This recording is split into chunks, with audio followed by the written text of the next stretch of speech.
Welcome back to our online lecture series. आज के इस लेक्चर में हम unit 1 physical quantities and measurements की जो एक्सरसाइज है उसको देखेंगे। पिछले लेक्चर में हमने बात की कि एक्सरसाइज में एमसीक्यूज़ कौन कौन से थे, उनके आंसर्स क्या थे। और आज के इस लेक्चर में हम उस एमसीक्यूज़ के बाद वाला पोर्शन जो क्वेश्चन एंड आंसर्स का पोर्शन है उसको देखेंगे। क्वेश्चन 1.2 में पूछा गया कि what is the difference between base quantities and derive quantities. Derive quantities और बेस क्वांटिटीज़ का डिफरेंस क्या होता है, इसको हमने बुक में पढ़ा भी था और फर्दर देख लेते हैं कि बेस क्वांटिटीज़ ऐसी क्वांटिटीज़ होती हैं जिनसे हम दूसरी फिजिकल क्वांटिटीज़ को मेजर कर सकते हैं, जबकि डिराइव क्वांटिटीज़ ऐसी क्वांटिटीज़ होती हैं जो हमें बेस यूनिट के कॉम्बिनेशन से मिलती है। यहाँ पर ये एक्सप्लेन किया गया और फर्दर उनकी एग्जांपल्स हैं।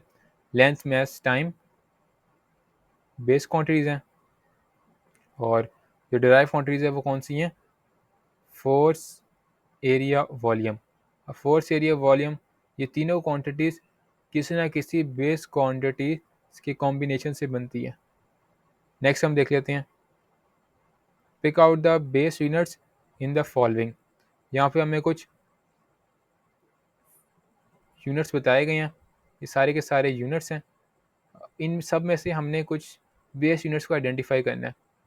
जो जूल है वो एक डिराइव यूनिट है, न्यूटन भी डिराइव यूनिट है, जो किलोग्राम है बेस यूनिट है, हर्ट्ज डिराइव यूनिट है, मोल बेस यूनिट है, एम्पेयर बेस यूनिट है, मीटर भी बेस यूनिट है, केल्विन बेस यूनिट है, कूलम डिराइव यूनिट है और वाट भी डिराइव यूनिट है। ये यहाँ पे मेंशन भी हैं और ये जो यूनिट है ये किस क्वांटिटी को आइडेंटिफाई करते हैं वो भी यहाँ बताया गया है। Kilogram for mass, mole for quantity, ampere for electric current, metre for length and kelvin for temperature. तो ये सारे बेस यूनिट्स हैं। 1.4 में पूछ रहा है कि हमारे पास यहाँ पे 4 ऑप्शन हैं, ऑप्शन ए, बी, सी और डी। ये चारों डिराइव क्वांटिटीज़ हैं। इन डिराइव क्वांटिटीज़ को हमने बेस क्वांटिटीज़ को सेपरेट करना है, क्योंकि हमने पढ़ा था कि डिराइव क्वांटिटीज़ ऐसी क्वांटिटीज़ हैं जो बेस क्वांटिटीज़ के कॉम्बिनेशन से बनती हैं। हमने यही बताना है कि वो कौन से कॉम्बिनेशन हैं, कौन से बेस क्वांटिटीज़ को यूज़ करके डिराइव क्वांटिटीज़ बनती हैं। तो फर्स्ट ऑफ ऑल स्पीड को देख लेते हैं।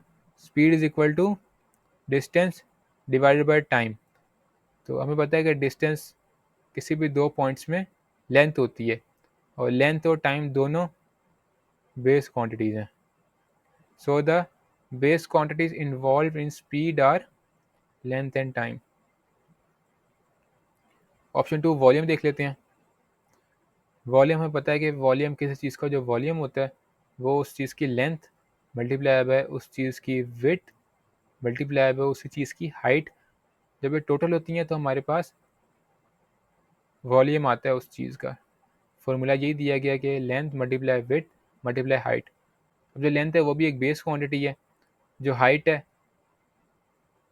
वो भी एक तरह से लेंथ होती है, जो विड्थ है वो भी एक तरह से लेंथ होती है। तो ओवरऑल जो क्वांटिटी यूज़ हो रही है वो लेंथ हो रही है और लेंथ एक बेस क्वांटिटी है। ठीक है। इन टर्म्स ऑफ फोर्स देख लेते हैं। Force is equal to mass multiply by acceleration. Acceleration क्या होती है? Acceleration change in velocity with respect to time. और जो चेंज इन वेलोसिटी है वो इक्वल किसकी होती है? डिस्टेंस एंड टाइम के। तो एक टाइम ये है जो ये रहा, और चेंज इन वेलोसिटी की वजह से जो हमने फॉर्मूला एक्सपेंड किया वो डिस्टेंस ओवर टाइम आ गया। डिस्टेंस हमने पढ़ा था, डिस्टेंस क्या होती है? डिस्टेंस लेंथ होती है। लेंथ क्या है? एक बेस क्वांटिटी है। और टाइम क्या है? टाइम भी बेस क्वांटिटी है। तो ओवरऑल क्या आंसर आया हमारे पास? Base quantities involve in force are length, mass and time. ठीक है, तो यही क्वांटिटीज बची ना हमारे पास, मास, लेंथ और ये टाइम। Option D work. अब वर्क का हमारे पास क्या फॉर्मूला है? Work is equal to force multiply by distance. Force क्या होती है? Force is equal to mass multiply by acceleration, और ये वाला डिस्टेंस ये आ गया। हम यहाँ पे फॉर्मूला को सिंप्लीफाई कर रहे हैं फर्दर। मास वैसी का वैसी, डिस्टेंस वैसी का वैसी, और एक्सेलरेशन का फार्मूला अभी ऊपर पढ़ा है हमने, change in velocity over time, ये वाला टाइम जो है ये आगे वैसे के वैसे ही, और change in velocity is equal to distance divide by time. Distance क्या होता है, डिस्टेंस भी किसी पॉइंट की लेंथ होती है, ये भी डिस्टेंस है, इसको भी लेंथ में कन्वर्ट कर दिया, यानी कि और ज़्यादा सिंप्लीफाई कर दिया, तो हमारे पास पीछे क्या बचा, मैस, लेंथ, टाइम। तो वर्क में बेस क्वांटिटीज कौन सी हुई, length, mass, time. Next question में पूछा गया कि हमने अपनी एज को इन टर्म्स ऑफ सेकंड्स करना है। अब यहाँ पर कैलकुलेट कर लेते हैं। फॉर एग्जांपल किसी की एज 15 ईयर्स है, उसको हम सेकंड में कैसे कन्वर्ट करेंगे। हमें पता है कि हर जो एक साल है वो कितने डेज में होते हैं, 365 डेज पे कंप्राइज होता है, ठीक है। अब हमने 15 ईयर्स में कितने डेज होते हैं वो कैलकुलेट कर लिया मल्टीप्लाई करके, ठीक है। अब एक दिन में कितने घंटे होते हैं, 24 आवर्स। अब डेज को हमने जब आवर्स में कन्वर्ट किया तो ये आ गया हमारे पास, और एक घंटे में कितने सेकंड्स होते हैं, 3600 सेकंड्स। तो ये टोटल आवर्स थे हमारे पास, जब इनको सेकंड्स में कन्वर्ट किया तो हमारे पास फाइनल आंसर ये आ गया, ठीक है। तो इस तरह से आप अपनी एज को in terms of seconds calculate कर सकते हैं। नेक्स्ट क्वेश्चन में पूछा गया है what is mean by vernier constant. Vernier constant को हम लीस्ट काउंट भी कहते हैं वर्नियर कैलिपर का। और लीस्ट काउंट क्या होता है कि the difference between one small division on main scale and one vernier scale division is called vernier constant. It is also called least count of vernier calliper. यानी कि ये ऐसी मेजरमेंट है जो एक वर्नियर कैलिपर कम से कम एक्यूरेटली मेजर कर सकता है। 1.8 में पूछ रहा है what do you understand by zero error of a measuring instrument. Zero error क्या होता है किसी मेजरिंग इंस्ट्रूमेंट का। जीरो एरर उस मेजरिंग इंस्ट्रूमेंट में जो खराबी होती है उसको कहते हैं, जिसकी वजह से हमारी जो मेजरमेंट है वो 100% एक्यूरेट नहीं आती, या तो वो एक्चुअल मेजरमेंट से ज़्यादा हो जाएगी या कम हो जाएगी।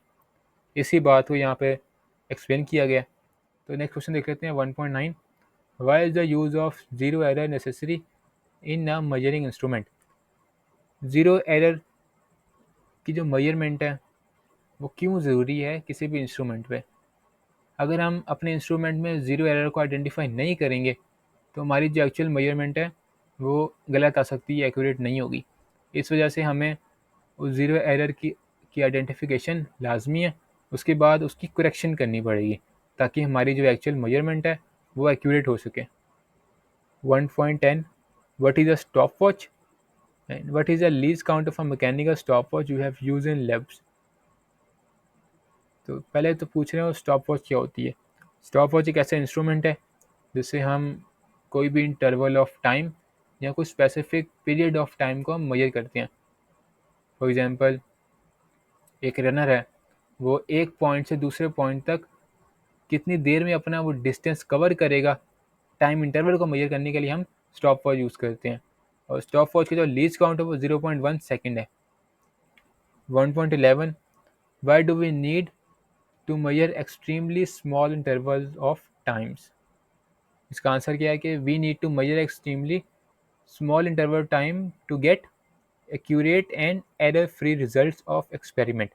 इसी वजह से हम मेजर करते हैं क्योंकि हमें अपने मेजरमेंट 100% एक्यूरेट चाहिए होती है या मैक्सिमम एक्यूरेसी के साथ चाहिए होती है, तो इस वजह से। 1.12, what is mean by significant figures of measurement. यानी एक मेजरमेंट है उसमें, अब मेजरमेंट है for example 1.03245678 and so on चलती जा रही है, हमें सिग्निफिकेंट फिगर्स तक की जो मेजरमेंट चाहिए वो क्या होती है। In any measurement, all the accurately known digits and first doubtful digit is known as significant figure. First जो doubtful digit है वो कहते हैं जो डेसिमल पॉइंट के बाद जो फर्स्ट नोन जो डिजिट होगा उसको हम फर्स्ट डाउटफुल डिजिट कहते हैं, ठीक है। और एक्यूरेटली नोन कहते हैं जो पॉइंट से पहले वाले हैं। तो यूँ